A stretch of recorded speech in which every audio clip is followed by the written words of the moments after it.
Why is there no volume on my PS4?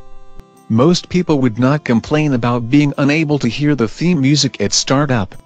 I cannot hear anything else either, through the PS4.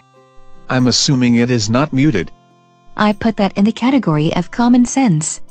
Switch the sound source on the TV, from HDMI 1 to 2 and back to 1. Changing the settings back and forth sometimes resets it. That's less hassle than rebooting the console. You may still need to reboot the console, especially if the sound stopped working if you ran updates from Sony.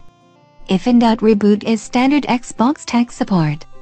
You could have the same issue if the HDMI cable is bad. It worked recently, and no pet has chewed through it and no one has bent the cable and broken it. Then make sure the TV is in HDMI mode. You'll want to turn the TV to that mode before you turn the console back on because the console may not recognize it if you make the change while it is on. So I have to fix the settings on the TV and then reboot the console. You could try turning on and off the TV while the PlayStation 4 is on. That's essentially rebooting the TV. You're often having problems with a TV failing to update or refresh the HDMI input ports, and somewhere something has to get reset to get it to work. But switching to a different input or source usually works. And if it does not? All else fails, rebuild the database and file system. Or buy a new TV. New cables are cheaper. Then again, so would a new headset. True.